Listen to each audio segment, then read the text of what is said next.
Okay, I guess we'll go ahead and get started. Hello, everyone. My name is Abdurrahman Mahmoud. I am a postdoc at Harvard University working with Professors David, Brooke, and Gu. And I will today, on behalf of CASA, I want to present this PhD Balance event. And it's generously sponsored by both TCCA and SIGARCH. I wanted to first introduce our speaker from PhD Balance, Fay Lin. Fay Lin is a fifth-year PhD candidate in biochemistry at UCLA. Her research uses math models to simulate immune response and understand how our immune system distinguishes different health threats. In addition to research, Fay is an active mental health advocate on campus and around the world via her social media presence. She currently hosts Grad Chat from PhD Balance, a weekly YouTube live video series and podcast where current and former academics share their perspectives on mental health awareness, professional development, diversity, equity, inclusion, and more. And she's coming to us from PhD Balance. So a quick word on PhD Balance. PhD Balance is a resource for grad students to find community and connect with other grad students. So check them out at phdbalance.com. I'm sure Fay will talk more about PhD Balance and even in the second session. So today we will have two main sessions. The first session, which is going to focus on mental health. This is the keynote that Fay will give, and it'll be going on for about an hour, followed by about 20 minutes of questions or so, which is open to the audience. And then after a small break, we'll have the second session, which will be by Liesl Kraus about how to deal with or interact with your advisor. And so feel free to attend both, and encourage everyone, all your friends to attend. This will be recorded, so hopefully if you miss anything or you want to catch this up later, or people who can't attend, you could share this with them. And so we will share the recording afterwards. Other than that, without further ado, I will hand it off to Fay. Thank you so much, Fay, for joining us. Hi, everyone. I'm really excited to be here. Let me share my screen. All right. Hopefully we'll share.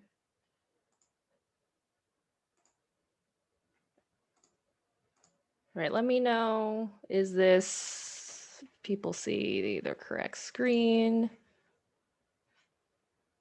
Yep, I think we're good. So we see the main slide, I think, right now. All right, perfect.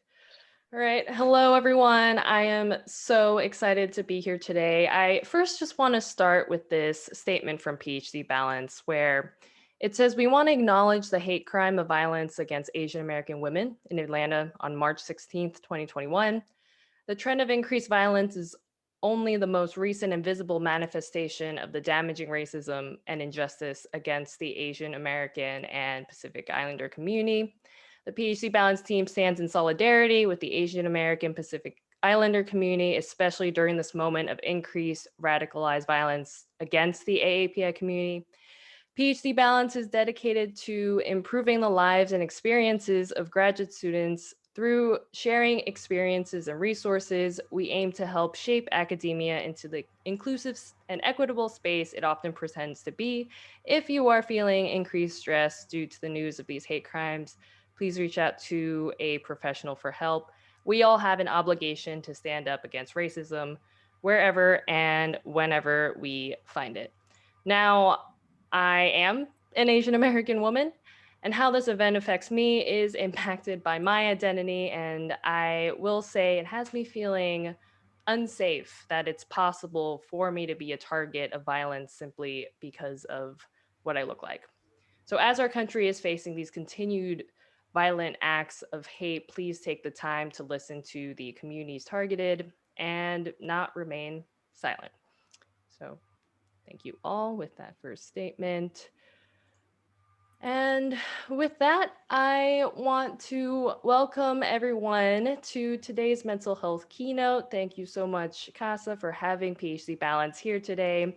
And I am absolutely honored to be speaking to you all today. So again, my name is Fay Lin. My pronouns are she, her, and I'm a fifth-year PhD candidate in biochemistry at UCLA. I, again, am an active mental health advocate, and my Twitter handle is here if you want to learn more about me. I want to first emphasize that I am not a mental health professional, and nothing in this talk should be viewed as medical advice. But I am here to share my personal mental health journey, some of the challenges that come with mental health struggle as a graduate student, and how we can leverage our universities or institutions to get support. And first, a land acknowledgement. I'm based on the ancestral and unceded territory of Tongva also known as Los Angeles, California. So I encompass how I view my mission as a mental health advocate in the following tweet. It says, it's a gift to others when you express vulnerability. You communicate that it's okay to struggle with human emotions when society actively argues otherwise. And the goal of this talk is to open the door to conversations about struggle, vulnerability, and mental health that may be more difficult to initiate in person or these days in virtual calls. I think too often as academics, we're surrounded by talk about publications, awards, accomplishments, etc. And we're discouraged from sharing rejections, failures, or things that are just hard. So I want to start my story almost 5 years ago. I had just graduated from NYU with honors. I got a bachelor's in biology with minors in computer science and chemistry. I worked as a resident assistant in the dorms and was viewed as a student leader who had it all together and could guide my residents in university life academically and socially. I walked away from college with incredible friends. It was really exciting because our graduation was held in Yankee Stadium in New York City. And I was also accepted to UCLA to pursue my PhD in biochemistry. But at the same time, what these photos don't show was how I was also severely depressed. During my last semester of undergrad, I almost didn't graduate. I was overworked, applying to grad school, doing my undergrad research thesis, working this RA job that had me waking up in the middle of the night to address emergencies in the dorm. I had to withdraw from some of my classes and take the bare minimum to graduate. I missed classes because I couldn't get out of bed. I couldn't do assignments because I couldn't concentrate. And even though I was accepted to a PhD program, my depression told me I had no future. And I had thoughts of ending my life, which to this day is not easy to say. So, too often we have this stereotypical view that someone has to look disheveled to be depressed. But the reality is that depression doesn't have one look. At the time, I graduated and I had a PhD acceptance, but I was struggling and I didn't tell anyone about it.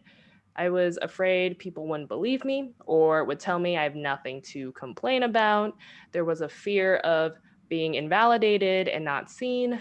And as I struggled alone, my self talk continued to tell me to ignore all my accomplishments because, quote, I was worthless and nobody else was weak like me. So, given my struggle with mental health, it was not a good time to uproot myself to start grad school across the country in Los Angeles. But regardless, that's what happened. My motivation had to do with family pressure and this feeling of I don't know what to do after I graduate, which I tell people now is not the best reason to start a PhD. And I was not at a stable place in my life to start a big journey like this. So, regardless, I ended up moving to LA. I didn't have friends, family, or a partner on the West Coast. I was no longer connected to my mental health resources in New York, and it definitely was terrifying. And there was this one other big obstacle that I faced in grad school, and that was the fact that during my second year of my PhD, I left my first lab due to poor mentorship.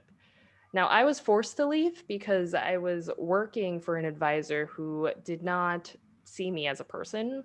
I heard ambiguous phrases of, quote, you're not passionate, but with no concrete definition of what that meant.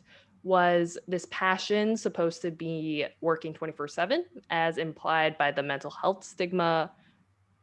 written statements that I had often heard other grad students say. My depression definitely made working long hours difficult. Or was this passion the fact that I was not a white male in this field and I didn't, quote, look like a scientist because society is still full of unconscious bias when it comes to identity? So I was a second year grad student, and a well established tenured professor was telling me I didn't belong here, and I believed him. So it took me a long time to realize that this person simply was not a mentor. True mentors work with you to build you up. They put in work. They give you concrete, constructive feedback about your areas of weakness and remind you of your strengths, and they prioritize your well being. They absolutely do not abuse their power and push you aside because it's convenient for them. So, when talking to academics, we often hear grad school is supposed to be hard. Struggling is often normalized, and people who can't handle the struggle are labeled as weak. And I'm going to talk a bit later about how this is called stigma and how it detracts from real illness.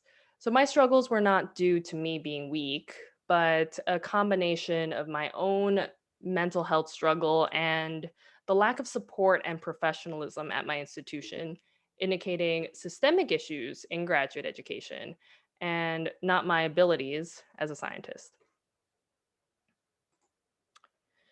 So, the following tweet here describes how students and the institution can work together for a successful and healthy education. And it says, my passion for science originates as an inner fire, but it has to be fostered by a supportive environment to continue glowing intensely and reach its full potential. Now, from my experiences in a poor work environment, one tip I now give people is to search for a work environment that supports your mental health. Like I said, I left my first lab and I am still in grad school in my fifth year. My first mentor very much made me consider leaving science, made me think I wasn't cut out for this.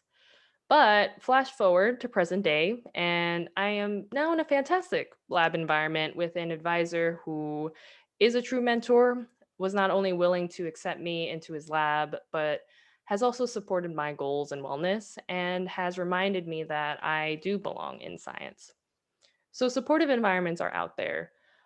When looking for a lab environment, you can consider asking yourself, does this advisor welcome feedback? Do I feel safe discussing mental health? If you're entering a PhD program, you'll be in this environment for a handful of years, and it's important to evaluate whether this environment will be a healthy place for you to grow. And I do believe Liesl will talk a bit more about how to work with your advisor in the workshop after this keynote. All right, so I went through some rough patches at the start of grad school. And after having those experiences, I decided to be more active in the mental health awareness space because I remember how I felt so alone going through this struggle. I did end up finding my people and getting help, but there were so many things I wish I knew during this journey. So I went on social media and I just started talking about my experiences. First, by opening up about my own depression in a public space, which was not easy. So here I just say, hi, my name is Fay and I struggle with depression. I've gained a much better hold on it due to the supportive people in my life who raise me up rather than tear me down with stigma. I hope to offer others the same support. And with this, I went forward and covered additional topics that range from my own self care practices. This tweet says, tip that has helped me avoid burnout during PhD life. During periods of high workload or deadlines, list out self care practices that you will not compromise on. Sleep is on the top of my list. Nothing will get done if I don't sleep. Other topics included grad school and self worth, Now, PhD Balance founder, Dr. Susanna Harris, had this great tweet that says, "Don't let anyone tell you you don't belong in grad school." So many amazing scientists have been told this throughout their lives. If you are struggling, ask if the system is failing you or if you'd prefer a different path. But this doesn't reflect on your worth and capabilities. Now, again, Twitter is a great space for dialogue, and I responded with my own story, which says, 2 years ago, my first lab in grad school suggested that I didn't belong in science. Initially, I believed them and made plans to leave my PhD entirely. Now I'm a fourth year, at the time, a fourth year PhD candidate who not only is still here, but thriving in a new supportive research group. So I continued with this dialogue on Twitter, and what was amazing was seeing the wealth of positive responses from other academics. In talking about mental health, there's always risk of backlash because of the stigma. And it was a risk that I was well aware of.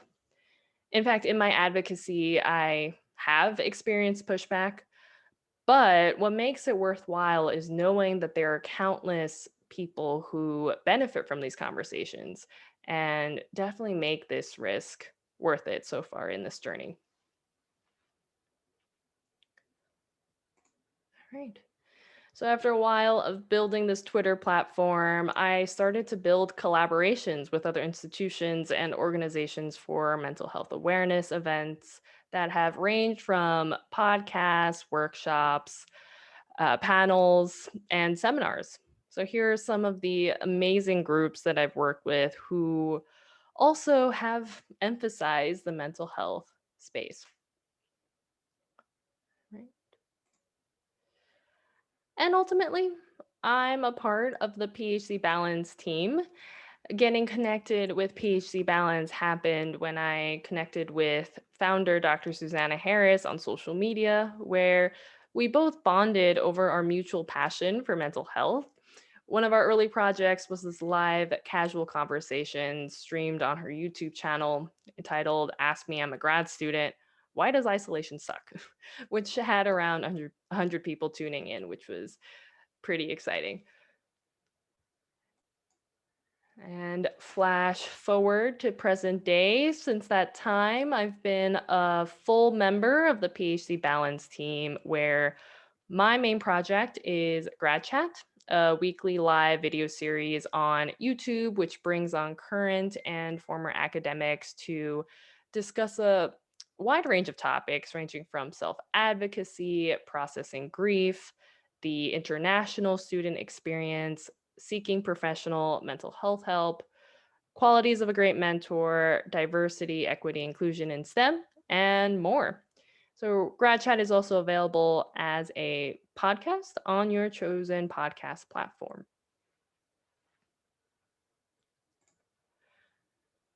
So, one of my goals as a mental health advocate is to convince others that the current state of graduate education does not support student mental health. And we have to do something about that. It's not just my own lived experiences telling the story, but also evidence based research emerging to show that we have a mental health crisis in grad school. With this, a wealth of articles and written pieces have been published about this problem, reiterating that struggling with your mental health is normal, human, and doesn't have a single look. We need to stop feeling alone because this is indeed a very much shared experience. Also, how are students doing during the pandemic? Statistics from this study say around 31 to 35% of students are positive for anxiety. 36 to 43% are positive for depression. And these stats are 2 times higher than the summer of 2019. I want to shift gears a little bit and describe one of the causes of this crisis, and that's stigma. So, stigma is, quote, a mark of disgrace associated with a particular circumstance, quality, or person. In mental health stigma, some examples could be as follows: normalizing extreme stress, anxiety, and mental health struggle, being viewed as weak or incapable due to mental illness. And in the context of grad school, here are some examples of overheard phrases by other grad students. First, if your PI gives you a lot of work, you suck it up and do it. No one's going to help you. Everyone struggles, it's fine. Rest is for the weak. What do you have to be stressed about? You aren't teaching or taking classes. There was an air of comparing to each other, of who had it worse, and, quote, your struggle isn't as bad as mine. The overall message is that mental health stigma is rampant in academia. So, with that, how are ways in which we can combat stigma?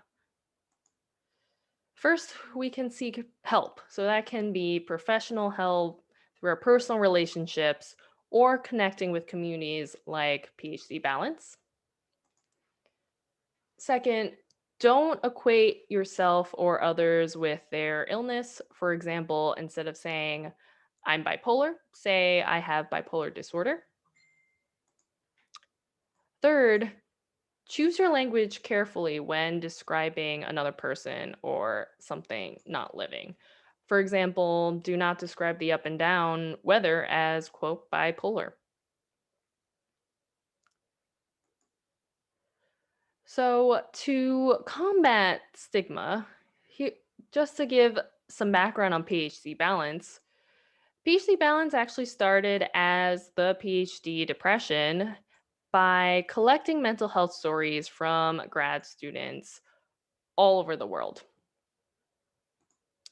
And what ended up growing was a diverse community of storytellers sharing their unique mental health journey in grad school.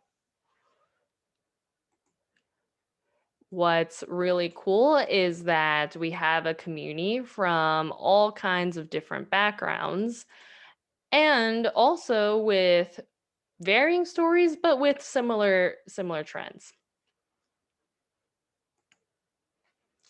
And here are just a few messages that we received from people in the community. This one says, I was hurting and alone. I felt shame for struggling and guilty for being a fraud. Getting help made me better able to deal with things now. And here's another message that we got to our community.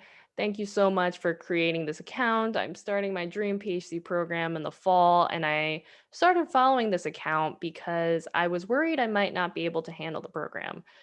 Reading everyone's stories, I was able to relate so much to their before feelings and get hope reading their afters. As a result, I've started therapy and depression medication. I'm just starting my healing journey.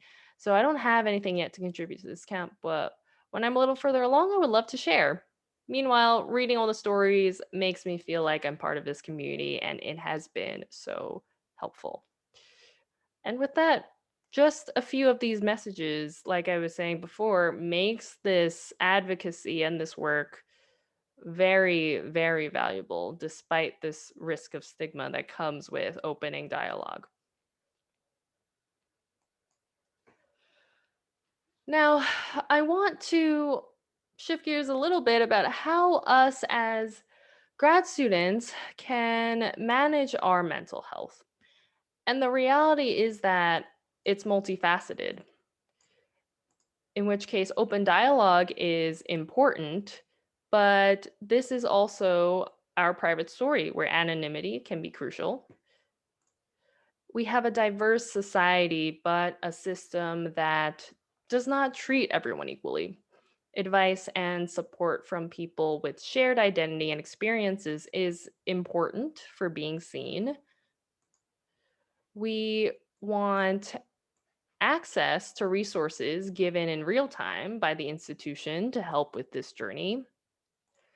And ultimately, we want to gain the skills to do the work ourselves and to be empowered. And so, this RAISE acronym can be very useful for us to evaluate how to go forward with our mental health journey. And first, what we can do is recognize that there might be a problem. So, mental illness can present itself in many ways, even in individuals with the same diagnosis. While the best person to diagnose a health illness is a trained specialist, there are a few things that you can do to keep an eye out for to determine when to seek help. So, if you've sought professional help before, you've probably filled out some version of this PHQ-9 survey, which helps you evaluate, in this specific case, the severity of depression. So, it asks, over the last 2 weeks, how often have you been bothered by any of the following problems?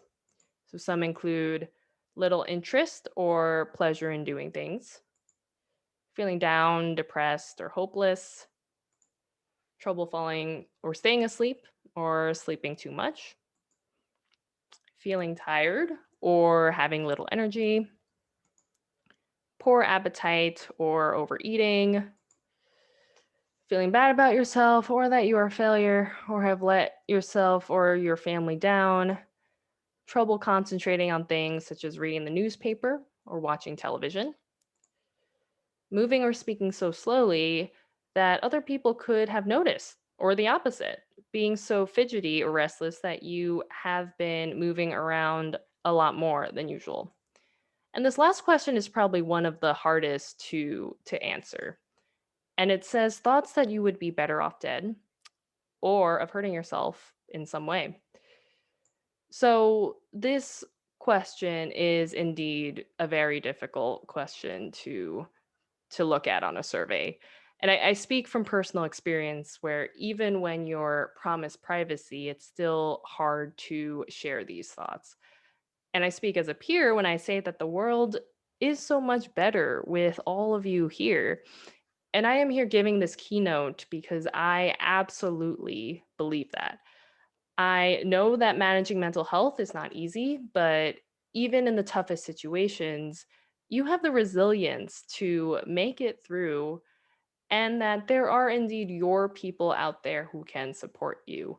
And it's frustrating how sometimes it might take some work, but they are out there for you to find them. All right. Now, the survey is a standard survey in which they give a total score to help you, and if it is professional help that you're seeking, health professionals to get a sense of where you are in this case specifically, if it's depression. Now we can go back to our RAISE acronym, and we started with recognize that there might be a problem. We can accept that you need to make a change, identify resources and support, strengthen resilience by utilizing resources, and endure by maintaining healthy habits. So, here at PhD Balance, we over time had shifted our title from the PhD Depression to PhD Balance to capture the wide range of mental health experiences in grad school beyond depression. And our focus is mental health peer support. And though mental health distress is multidimensional, some signs are similar between conditions and or individuals. Mental health distress can also present more subtly depending on the individual, but subtle cues don't equate to less severity. So here at PhD Balance, here's an infographic showing this RELA acronym to help you better recognize, approach, and support someone potentially battling with mental health and how to be a strong source of peer support. So it says for R, recognize and familiarize yourself with the symptoms of mental illness. Empathize without competition by actively listening and validating your peers' experiences. Be mindful of your words, tone, and body language. Listen by hearing spoken words and noticing physical cues. Advocate for your peers' needs and for a greater need to focus on mental health in the community, academia, and professional settings. Now, on the same vein as mental health peer support, I do want to emphasize that disclosing struggle is hard, and it's important for us to create safe spaces. And here are a few tweets that encompass my thoughts on this, where I say privileged groups often say, people won't know your needs until you tell them, but this advice is incomplete on its own. It assumes that there is always a safe space with receptive people when in reality we live in a world of stigma, discrimination, and backlash after disclosure. For a more compassionate world, we must take the weight off of struggling individuals by listening with compassion and educating ourselves about known issues. Communicating needs at the risk of backlash while already struggling is a lot of weight to carry. And along the same vein, stop shaming individuals who hesitate to communicate needs in unsafe spaces. We live in a world where disclosure must be strategic for survival. And with this, everyone on this call has the power to make a difference.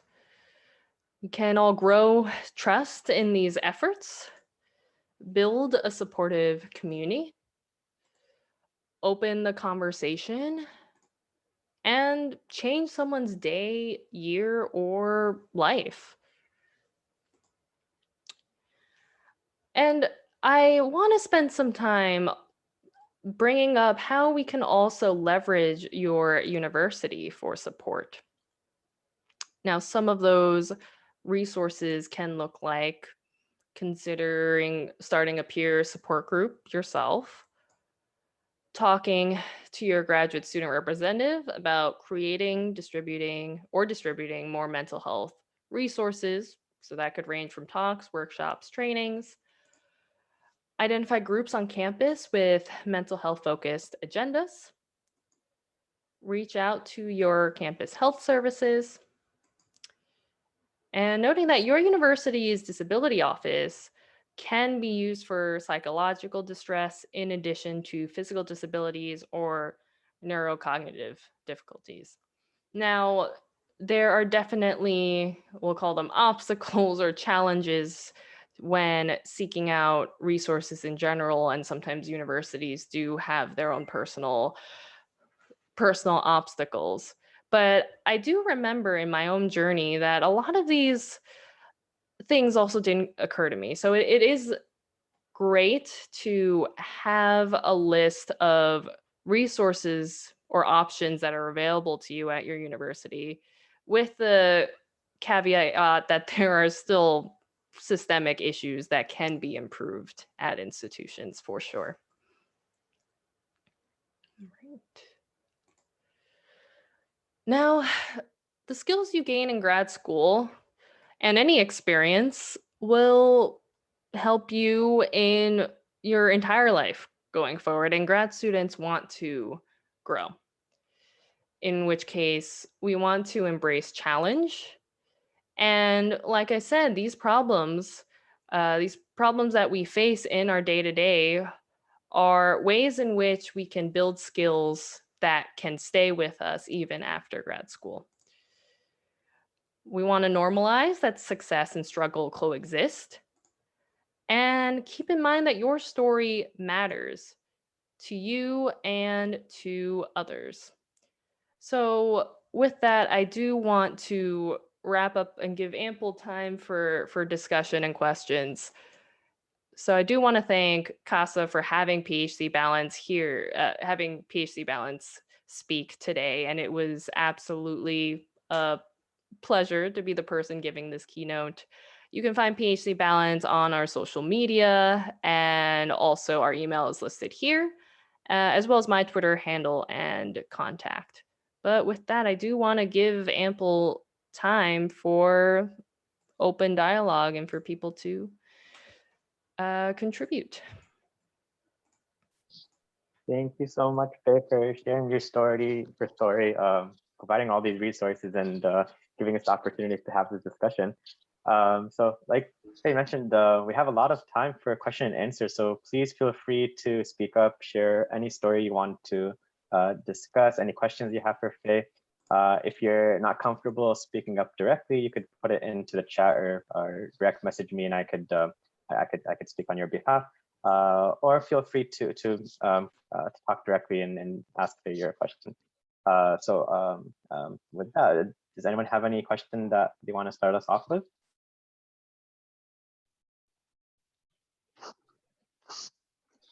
Hi, Abdul.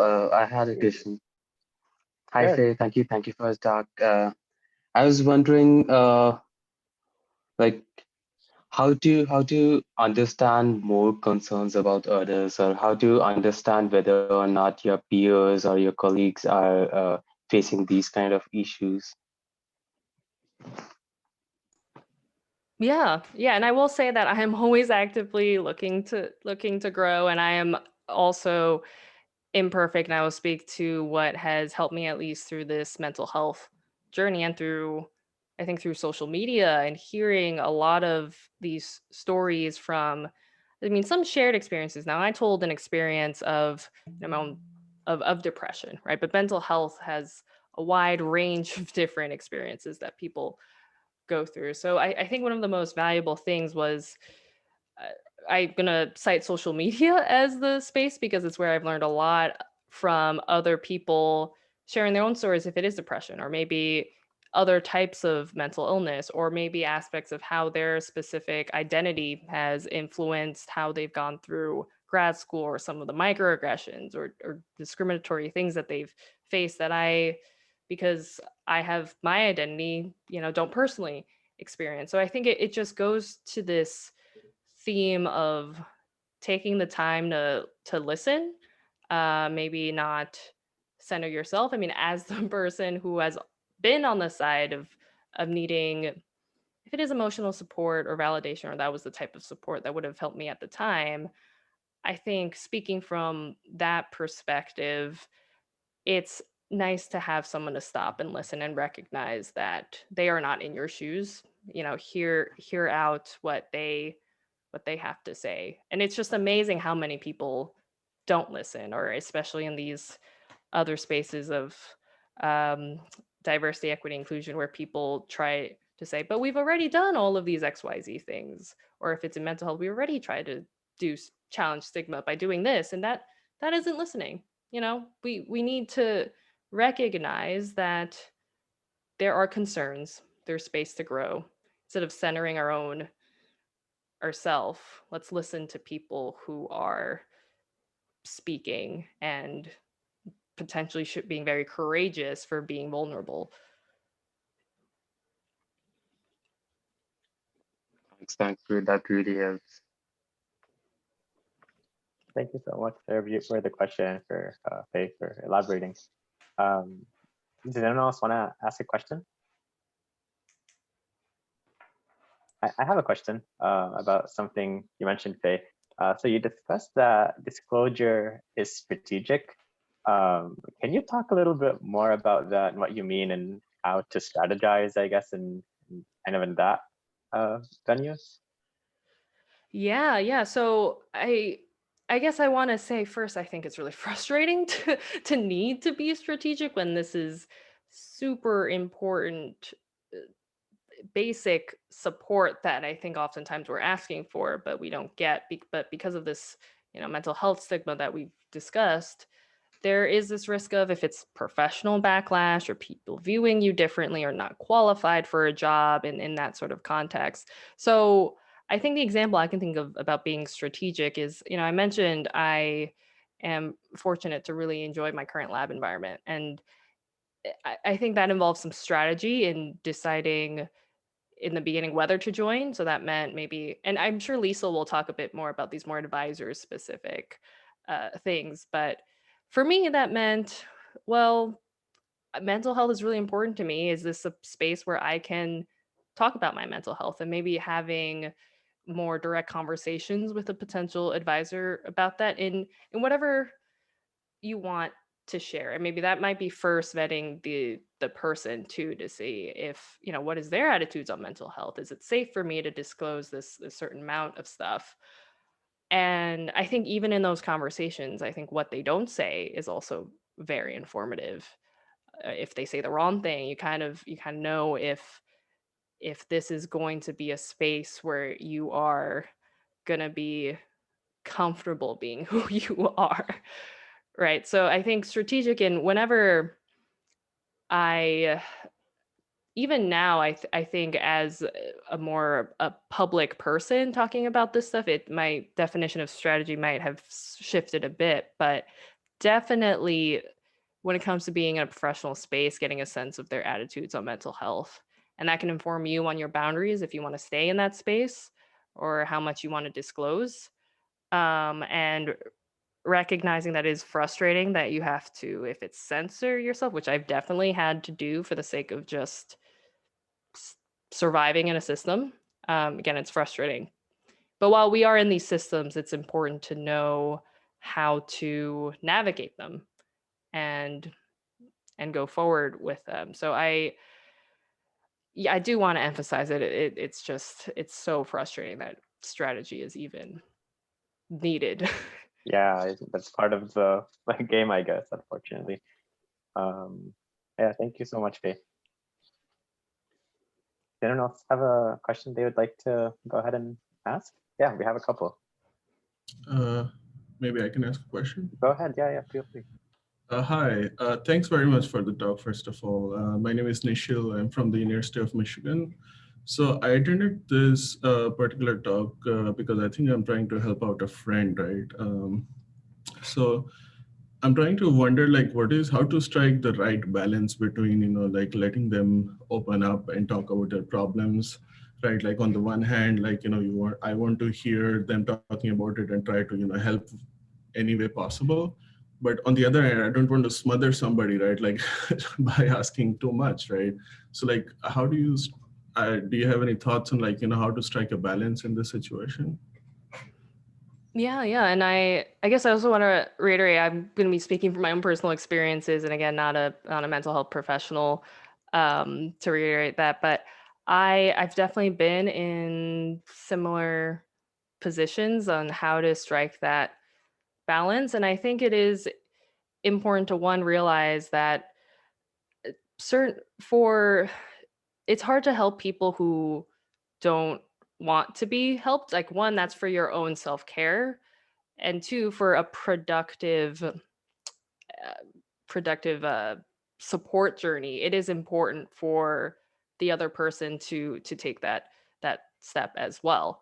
So I think that I'm just mentioning this because I think in the past I definitely overextended myself past my boundaries trying to support other people, and that also doesn't help, because then if you're the one with limited bandwidth, then you also won't be able to keep supporting these people. So I do think it's important to keep by your own boundaries and your own self-care, and that is for, one, saying you're important, and also making sure that you're at a space to offer and have a productive support journey. So that's one thing I had to learn, because I've definitely overextended myself.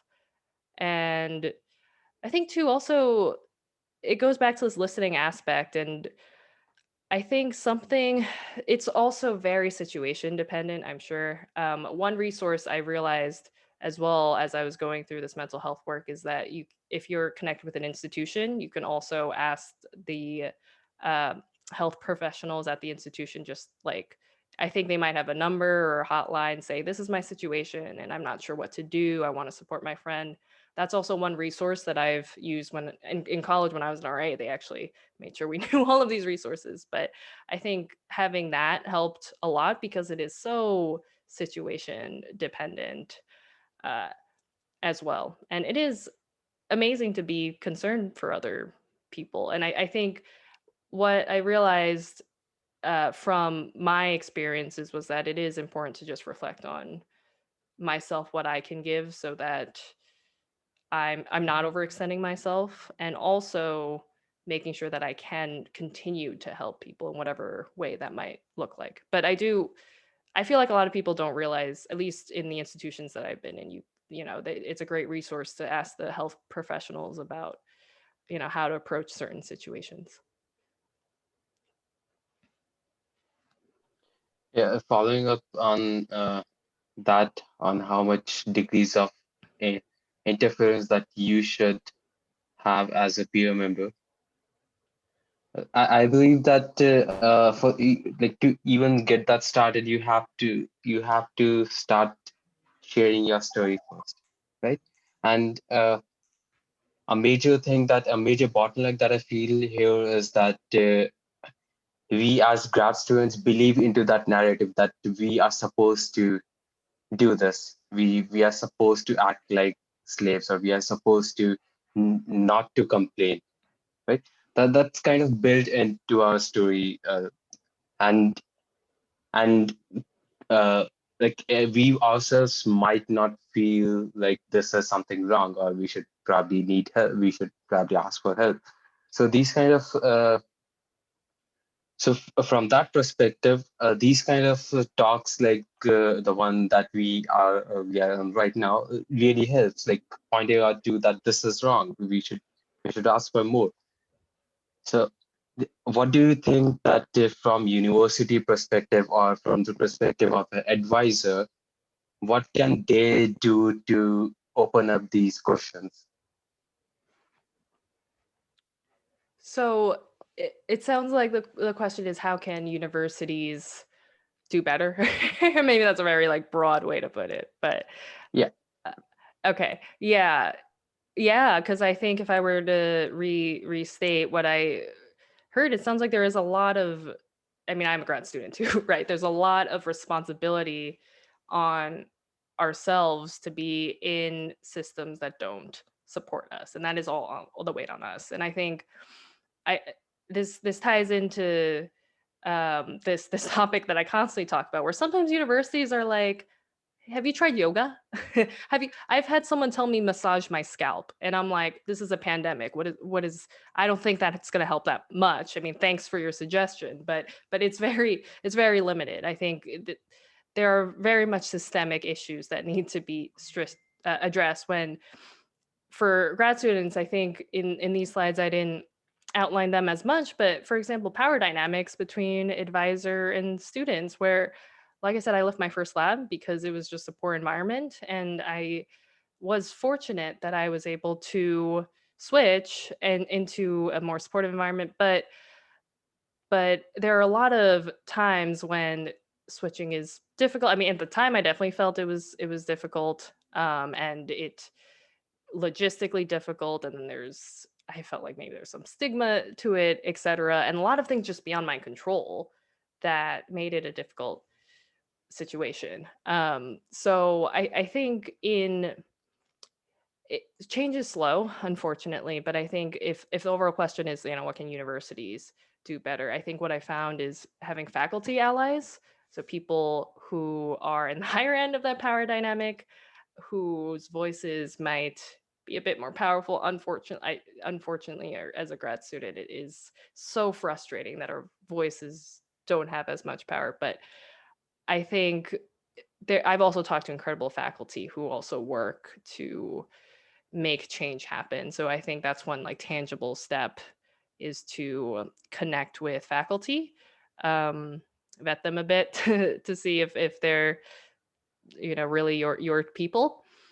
And I think what helps, what's also within our control, as I mentioned, being on this PhD balance team is fantastic, and seeing that there are other people going through this struggle and this is normal and that we should talk about it more, I think helped my mental health a lot, joining this group and being on even during the pandemic, like I'm on calls with the team, and it's amazing because I don't think there's so many people I have not met in person, because we are all around the world, international, this group, and especially during the pandemic, that was a great source of grounding. So I guess that's a lot to say that, I totally, as a grad student, see this sense of like powerlessness, but reach out to those faculty, and also there are communities. I mean, social media it's not always great, but amazing communities have come out of that to connect with as well. Thank you so much for the question and the answer. I think this is giving us good ideas for CASA for future events. Guraj, did you have a question? You had your hand up.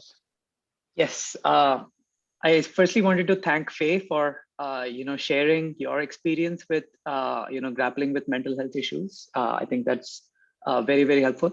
I had two questions. First, from your experience, are there any warning signs that we ourselves should watch out for, or students in general, given that they're in stressful scenarios day in and day out? What are common warning signs you might be aware of based on your conversations with others, or your own experience, that we should watch out for, and then take action on if things get out of hand, right? So that was my first question. Second question was, you did mention that one of the ways to handle mental health is to develop good habits, right, and maintain those good habits. Could you, from your experience and interacting with others, what are common good habits that have helped you or others? Thanks. Yeah. Okay, so first question, I feel like if I were to restate, and also I feel like my short-term memory is really bad right now, but how can we, warning signs, right? You mentioned warning signs and to watch out for, and then how to support people. Second question was basically, what good habits can one develop to ensure, so obviously one should seek help, but what good habits could help maintain mental health balance if one sees that as being a concern? Okay, great. So the first question was about warning signs, or am I completely okay? Warnings. Yeah, and I think again I'm gonna reiterate how campus resources have health professionals they can also reach out to, which can maybe give more if it's medical advice oriented stuff. So I can speak about my personal experiences as far as what I've seen as warning signs, but also to just defer to those other resources as well as another perspective. But I could at least talk about my own experiences as far as it could be.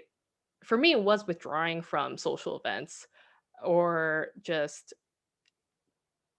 that behavioral change where I noticed that in the past I would go, socialize at a certain frequency. And over time, I think when I was in that period during undergrad, I think my professors noticed that, well, you used to do things on time. What's happening? Or maybe you used to go to classes on time. What's happening? So like a behavioral change, at least for me, when I was struggling with something that other people started noticing. And I also remember that it was paired with this outward, I still greeted people with a smile. I still talked as if nothing was out of the ordinary, but then there were these other things that were kind of off. If it's attendance, I think attendance was one of my main things. I would just kind of not show up, which was a warning sign for me. But I think I remember what was confusing to myself and others was that outwardly it was just still this regular conversation. But then it's like, why aren't you showing up? So it can be confusing. And again, it's going to depend on how the specific person, struggles with their stuff. But I think what I did appreciate at the time where people just asked me about it. I noticed saying, you noticed this thing? Just wanted to ask, how a simple how are you, I think can go a long way. And if if you notice something, give someone that create that space for someone to share. Because again, it can be difficult to share. So that's just, I guess, an anecdote from my own experiences, which again, depending on the situation, can be different. And I do think that talking to the university resources can be, or professionals can be great for this. But I wanted to share that personal story. And then the second question was about healthy habits. And I guess what healthy habits can look like, and is that, if that's correct? Okay. Um, so, oh yeah, if there was an elaboration. No, you got it right. What healthy Okay. habits would work for you, or in general work for others, based on your conversations with people? Yeah. And I think that's a great question, because oftentimes it's just this broad statement. It's like, well, I want to be healthier. What exactly does that mean or look like, kind of thing? So I think for me, there are aspects of physical health as well, where if I wasn't showing up to things, I was also not taking care of, like, not eating a good amount of healthy food each day. That was something that I struggled with. And it was after so getting connected with professional resources is also a whole nother journey that I don't want to trivialize. And that's a whole other topic to talk about. But what did help was finding professional help that, if it was making me realize that, hey, maybe just keep an eye out on, like, making sure you're fed each day. And then maybe that's like a concrete goal to do, because that's something I definitely struggled with. And having this other, this third party professional kind of help me evaluate what those habits would be. And also another thing for me was my own self-talk. If it was depression, when I was saying a lot of mean things to myself, and I'm sure that's something people who have other people who have struggled with depression can relate to, and kind of shifting that internal narrative too, to say, hey, like, I'm doing great, or I made this mistake, but this is what I did to, take responsibility or reflect, or how I improved, and changing that narrative from before. It was like, I'm not great at what I do. I'm just, it's my fault. It was just a lot of negative self-talk that I realized definitely impacted my mental health. And it took work. It took work to kind of change that self-talk to something that's kinder to myself, which is weird to think about. Like, why is it so hard to be nice to ourselves? But I think when we're talking about habits, I do view that as a habit, or like a skill to practice. And it took some time where, okay, I make a goal to not say a mean thing to myself, a tangible goal. And again, that's something for me, it was going to therapy that helped, which again can be hard to set up, but all kinds of other things related to that. But I think it helped me reflect on what those habits could be. Thank you so much. That was very helpful. Yeah, thank you. Ben Cheng, I see your hand is raised.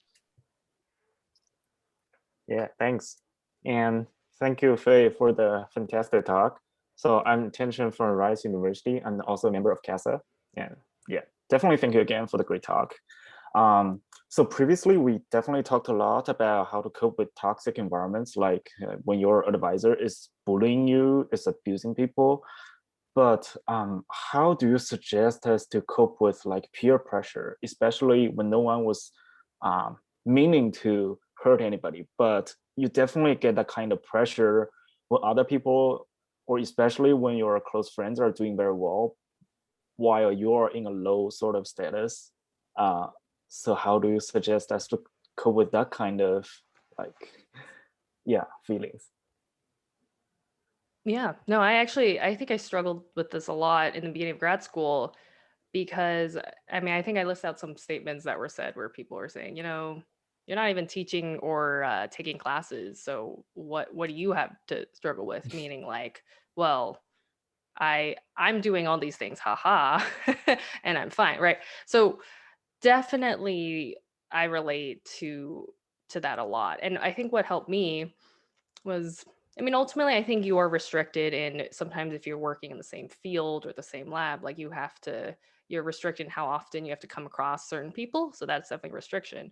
But I think what helped was continually expanding my network to other people who didn't give that toxic peer pressure, which just is not helpful. And that takes time to meet up. Maybe it's other students who have much healthier attitudes about this and are willing to support. Like I definitely spent the first few years, we'll say like, I mean, again, I switched my second year, we'll say like first 3 years of grad school, I still felt didn't have a strong handle on my mental health as I do now. So it is a journey and it's hard. And even getting connected with something like PhD Balance and, talking about this on Twitter, which has been so rewarding, and ultimately meeting other people, that all took time. But what it did open my eyes to is that these people who are supportive and who recognize these problems are out there, and that I hate how it does take so much work to meet them. But I think it for me it was, I think I did, we were talking about habits. I think another goal I made was like, you know what, these people around me aren't being that supportive. Why don't I, if it's go to other events to meet new people, it's like, oh, this person seemed cool, let's like chat over coffee, maybe initiating those meetings, etc., which is all work. But I ended up building some great connections from putting in those efforts. And I do think it's frustrating how if you're struggling with it, you have to put in some work yourself, which is so hard because I've definitely been there.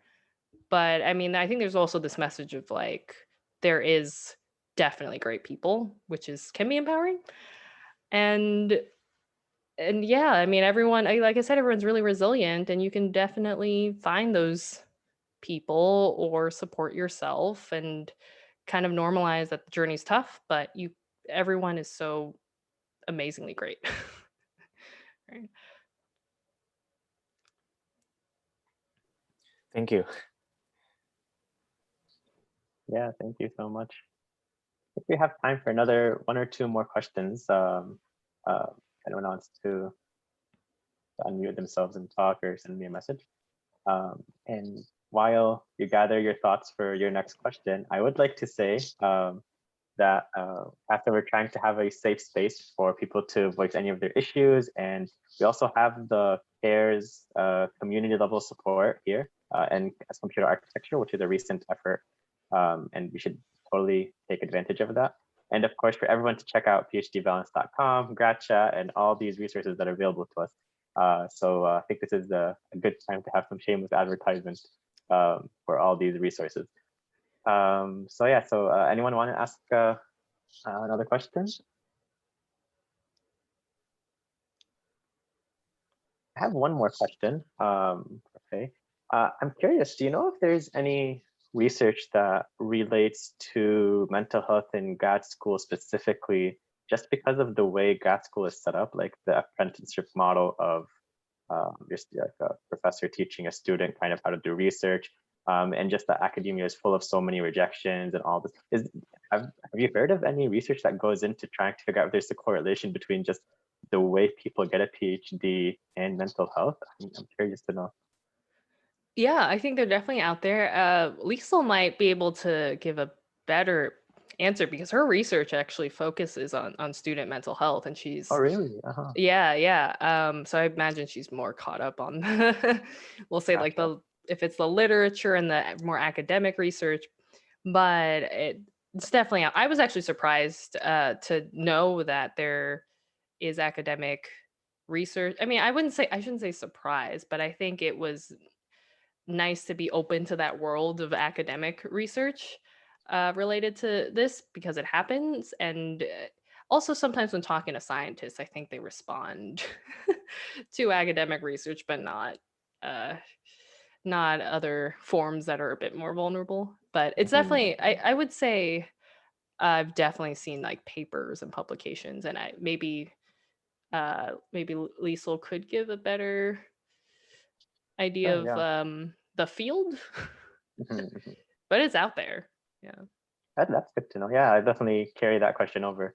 And in case anyone here is wondering, we do have another session in 20 minutes about how to deal with your advisor and various tricks and strategies, what they're trained to do and what they're not trained to do, and so on and so forth.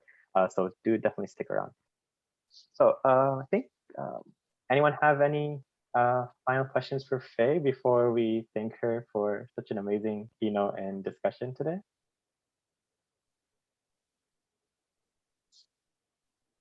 Yeah, I guess with that, we could just join me in thanking Fay for such an awesome keynote, and for giving us some of her time today to talk about this, and for just sharing with us the resources like PhD Balance and all the stuff that she's done to kind of educate us about this. Yeah, I guess we'll take a couple of minutes we'll have a break. And I don't know, Fay, do you have any final words you wanted to share before wrapping up? Or No, this has been so great. I'm so excited to talk to her, all kinds of, other students, and it's great. I love these spaces. yeah, thank you so much. And also, I guess we're not even in the same area of like we're in computer science, and you can come from another area. So it's really awesome that you can have these kind of dialogues with us. So yeah, so I guess everyone, if you want to take a break, stretch your legs, whatnot, we'll resume in about 20 minutes at 4:30 p.m. Eastern. And yeah, we'll talk more about how to deal with your advisor. Yeah, Alrighty, thank you again, Fay. Oh, yeah. I was just gonna say Liesl's awesome, but yeah. And if any of you want to contact me, my Twitter's in my name, and you can find me through PhD Balance as well. So yeah, definitely, yeah. Alrighty, thank you again, Fay. Really appreciate it. Thank you. Yeah, thank you all. Alrighty, guys. Okay, I will stop the recording now, and we'll see everyone back in a few minutes.